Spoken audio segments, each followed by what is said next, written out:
Give me the word, make it plain and clear to me. Give me the word. It's a light. Give Me the Word, an outreach of Restoration Church. Visit us online at restoredchurch.ca. Now, let's join Pastors Jeff and May Edwards as they bring us a word of encouragement, hope, and restoration for today. Good morning and welcome to Give Me the Word. On today's program, we'll be featuring special guest speaker Henry Hinn. After he spoke at Restoration, let's join Pastor Henry and the Restoration family as we listen to the remainder of the message about the presence of God. So now, these are the three atmospheres that have to be present for miracles to burst. How many want to know how those miracles will burst? Okay. These are things you learn after so many years. The first atmosphere has to be expectation. How the expectation level is how high God goes. So if you expect little, guess what you're going to get? Not even little. So the expectation level goes up. I went to Makassar, your country, and I went to Boger, Papua, some of these places. And when I walked in that place, I never felt such expectancy. And I'm telling you the truth, their expectancy level is much higher than here. They're so high expectancy that the expectancy level draws me to them. They actually draw me outside. So I go outside and begin to pray for an hour while all the Christians are inside waiting for me.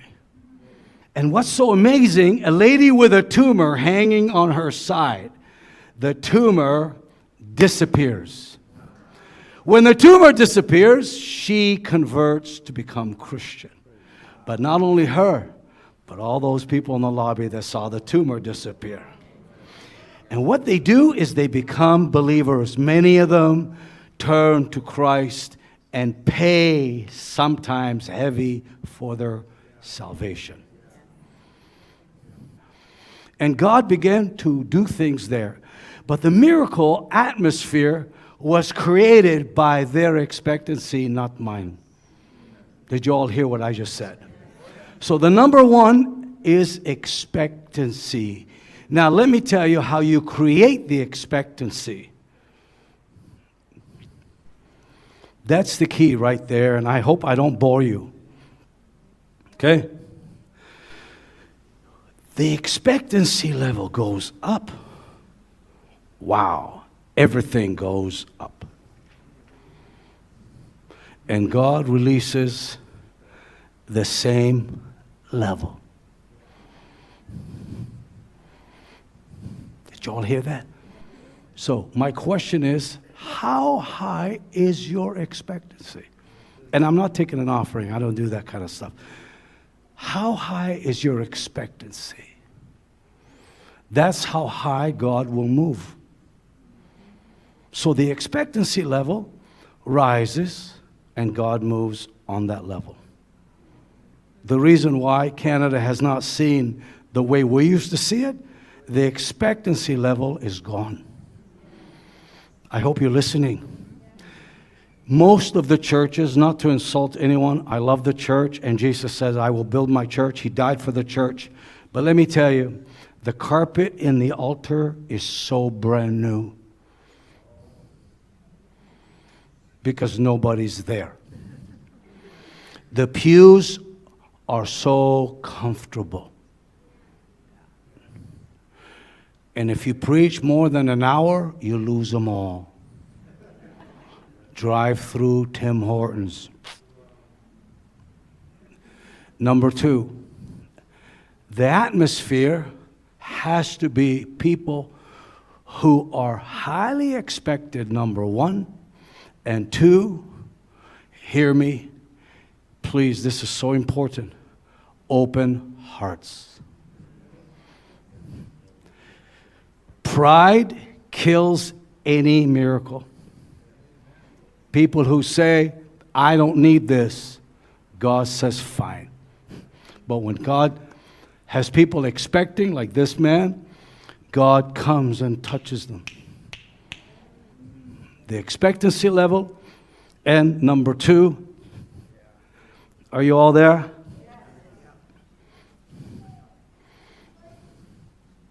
The heart. That condition of the heart is so important. And these precious people that come with open hearts, Pastor, I promise you, I'm not lying to you, it is the most precious to me when the people come. Like, can you imagine if everybody in here was like Pastor Jeff? No, just I know all of you, I'm not saying the bald part. I'm talking about the open heart part. Like, can you imagine if every pastor in Sudbury came and wanted revival in Sudbury? Now you have 160, how many people, 1,000 people here? You have 165. 165. Not 16 million, 165. Oh my God. How many churches are here? 100? More? Oh my God. 163,000 people? Huh? Okay, sorry, honey. 165. 165. Do you know how easy it is to win 165,000 people? Do you have an idea? Very quick. Actually, it will take about a year for probably all of Sudbury to get saved if all the pastors decided to come together. I give it 1 year, the whole town will be saved, including the downtown drug addicts. And by the way, these drug addicts will become the pastors. Because I was a drug addict and I became a pastor, just to prove that right. Yeah, I sold drugs. Yeah, and I became a servant of the Lord. So why can't one of those guys down there, where every time I drive to his house, I have to go through the town, and it breaks my heart to see that 30% of your city is homeless. That's shame. That's so shame. Before I started the church with these precious people, I don't know if Jerry's there, but Karen and Alfred, you're there. Pastor George, you're all there. Dan. It's crazy. Vancouver was crazy. So I'm telling you, I went downtown to Hastings Street. Hastings Street has all strip of homeless people with all of them living in cardboard boxes. So I take my wife and my 2 kids. They're just little. And Rachel would make sandwiches. Now she's 40 years old. She's so cute. She'd make sandwiches and put butter on them, too much butter. And we would say, no, easy on the butter. She goes, no, Baba, they like butter. She goes, we're going to have the best butter in all of Vancouver. And then she'd say, Lord Jesus, let the butter and the cheese, when it goes into the man, you go in. You're the cheese. So she'd go down there and give all these poor people with their sandwiches, and I would go, and many times, I've told you the story before, sorry to repeat it, but I would kick the cardboard boxes, because the people would be like, like that. So I would kick the boxes, say, hey, buddy, wake up! Because I was just like them at one time. And most of them were out, like, out.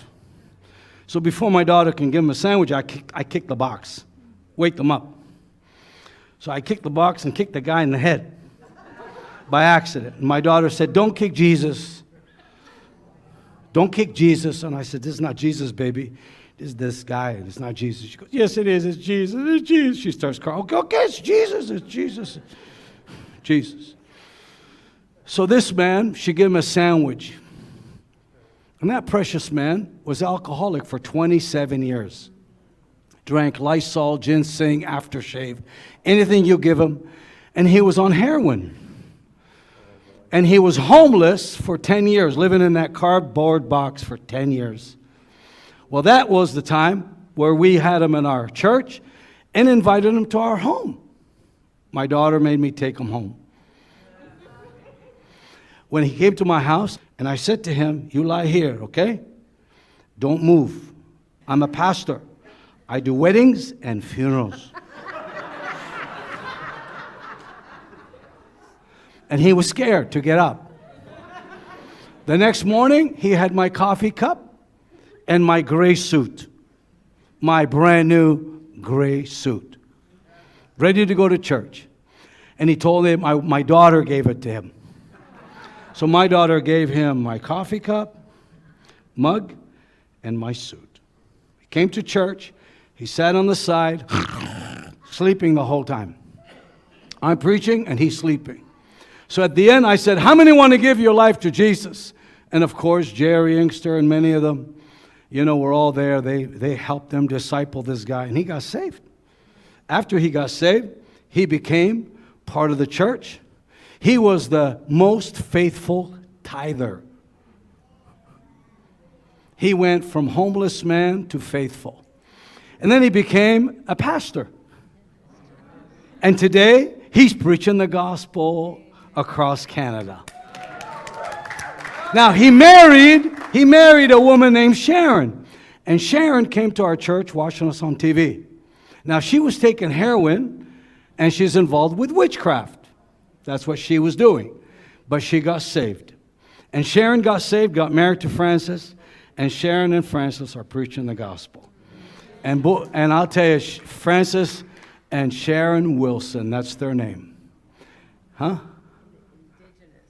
Indigenous. I cannot say it. I'm sorry, babe. Don't put words. I can't say that word. Indigenous. Hamburger! You guys, it's hard to pronounce those kind of things. So anyway, yeah, and God began to move like that. Now, the expectancy level, hear me, brought miracles. Number 2, open hearts. And number 3, one heart. One heart produces. How many want God to do mighty things? Then can you imagine if your heart and my heart were one? That would be crazy, huh? And so, Pastor, where are the pastors? Where are you? God bless you. God bless you. Can you imagine, Pastor? I know you're already one with me, man. Can you imagine? Where are you from, Pastor? Oh, my God. I'm telling you, to see a Nigerian in Sudbury, you better watch out. And I'm not talking about Santa Claus. I'm talking about revival. So, expectancy. 1, hello, level. 2, open heart. 3, one heart. And so when you have 120 people, 120, that's it. It's not 12,000, 120. They speak different languages, different cultures, and the Bible says they were one heart and one mind. Now, how on earth can people who are Punjab, from India, from Japan, from Nigeria, from Germany, from Canada, become one heart? So what would you do if you were the devil's cousin or brother? Here's what you would do, or I would do if I was the enemy.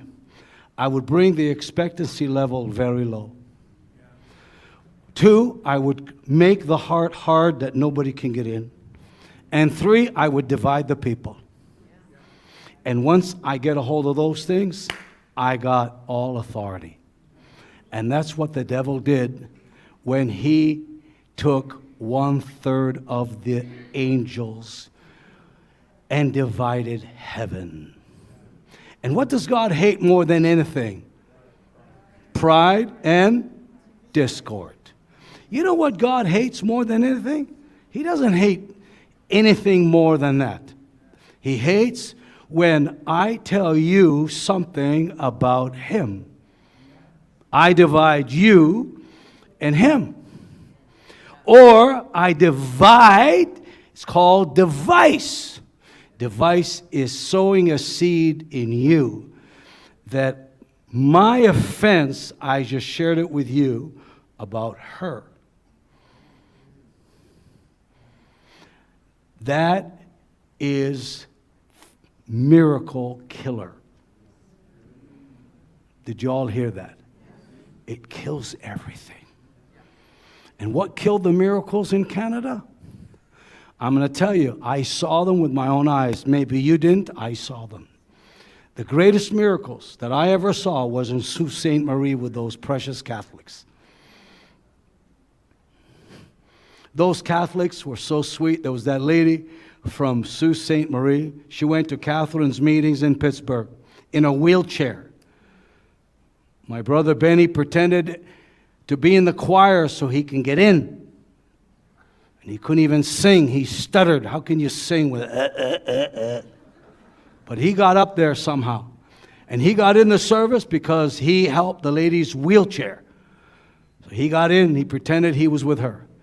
She got in, and she said to Jesus, to Jesus' mother, she said, "Can you have your son heal me?" She prayed to Mary, "Can you ask your son to heal me?" And the Lord heard her. Thing is, God chose her, and you can't change that.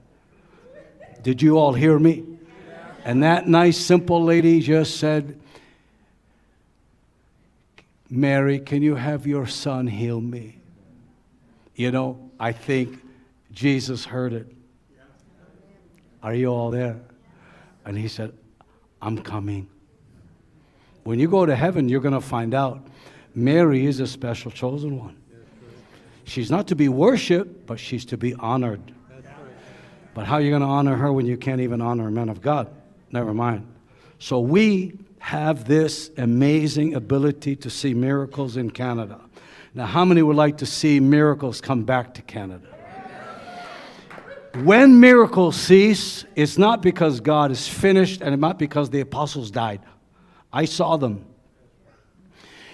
And what happens when there's no miracles, there's no more power? I'll tell you what happened. The forces of hell start controlling everything. I don't blame what you think. We all want to blame. You know why Canada's changed? Because the church rejected the power of God. I'll say it again. The church chose not to want the power of God. And I saw the power of God. I saw people's arms untwist. I saw a precious lady would come from India, and God would heal her before he healed some guy. Hallelujah, hallelujah. Because Jesus, he heals who are expecting him to do it. And the open heart sometimes is a foreigner. So the Spirit of God has given me this, whatever you want to call it, to believe God for miracles. I can't help it. I'm just sorry I can't.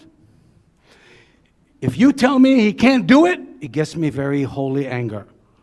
Because I've seen him do it again and again and again. In the Philippines, in Trinidad, in Nigeria, they will eat you alive if you don't believe God. So now God, atmosphere changes. And I'm sorry I went way over time with this, but the atmosphere has to have high expectancy. So let's start tonight. How many are expecting God to do something? Yeah, now it's changing. But many times, that expectancy can be infected by one.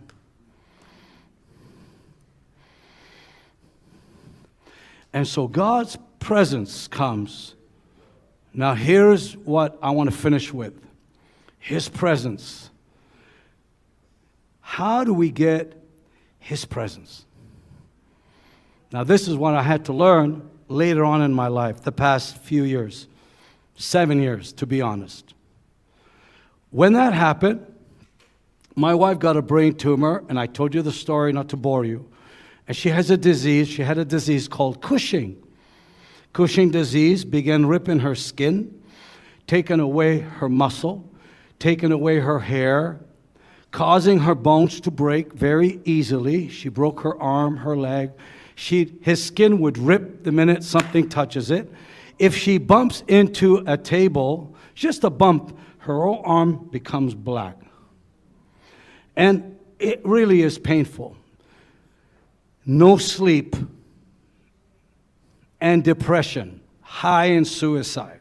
The doctor told me to keep my eye on her because this kind of case makes people jump over bridges. And that is what they said to me. My cousin, who's a doctor in Toronto, I called her and I said, Salwa, what is Cushing? She says, we don't know. How do you cure it? She said, there's no cure. She said, just take her away and let her enjoy life because this disease with this brain tumor gives her maybe 6 months. I've had many patients who don't last more than 6. So I took her with me, and to be honest with you, it wasn't a good, our relationship began to, because I wasn't used to this kind of stuff. My house was depressed. She had a light, she had to have a light just for her. You know, they gave her a special light. My home became very, very oppressed place to live, and I didn't know how to deal with it. I had ministry and a precious wife that was going through hell.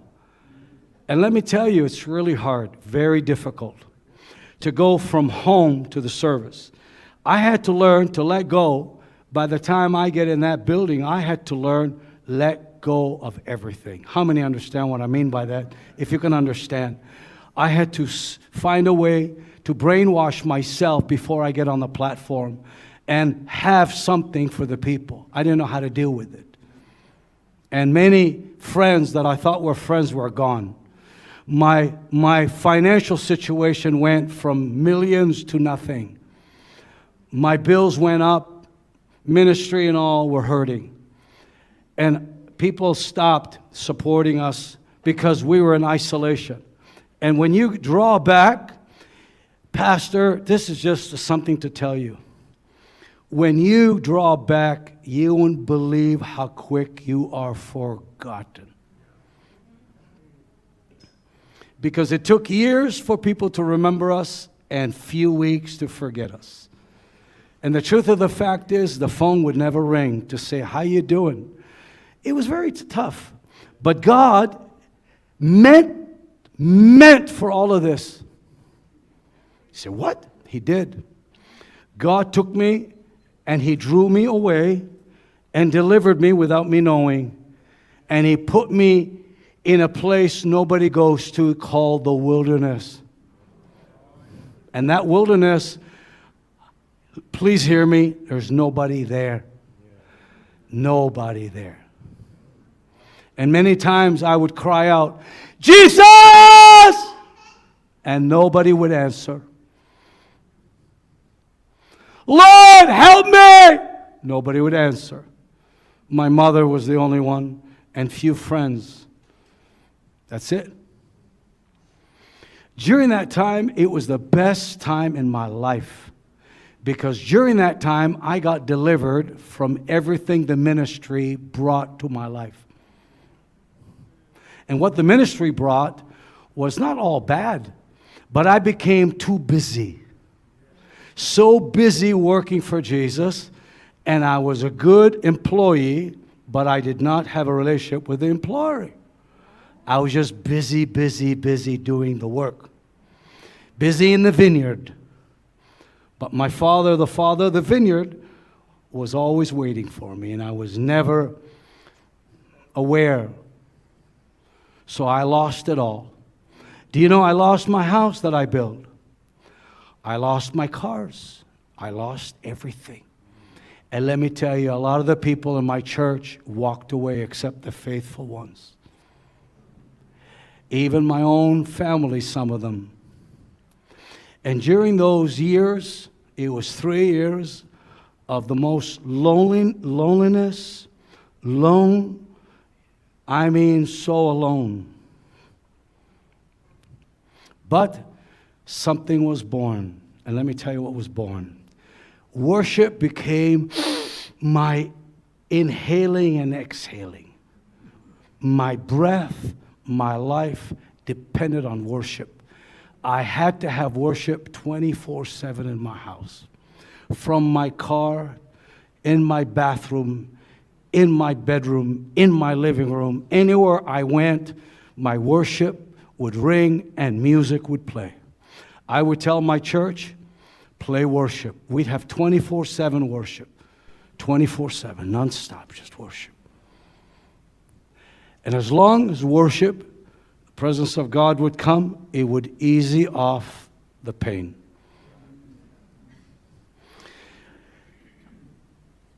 Please listen to me. The power of God would come. The presence of God would come. Look up here. I began to know the difference between the power and the presence.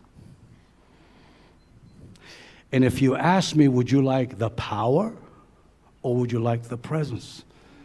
After those 3 years, I'd say, give me the presence. Why? Because the presence of God changed Henry. The power of God changed the people. How many understand? Worship is the only, and I repeat, only, it's the only. If I had a choice again, I would invest in my worship before I invest in my building. Did you all hear what I just said? Because worship will change 165,000 people in 1 week. Hi, Pastor May and I would love to invite you to come join us this Sunday at 1621 Valley View Road, Valcarin at 9 or 11 for Mike and Elva Quinlan. There's going to be a wonderful time of worship they're going to bring in, a great time in the Word. This wonderful young couple had young children. They were directors of the mission work in Uganda, and they have incredible stories of faith. Matter of fact, you've heard us reference them that they were in a life-threatening situation. So I would love to give that personal invitation. What a wonderful time it's going to be this weekend on Sunday at 9 or 11. Come join us. And always remember this: Jesus is risen. Victory is assured. Give me the word. Thank you for tuning in to Give Me the Word. For more faith-building messages and resources, visit us online at restoredchurch.ca. Remember, Jesus is risen. Victory is assured.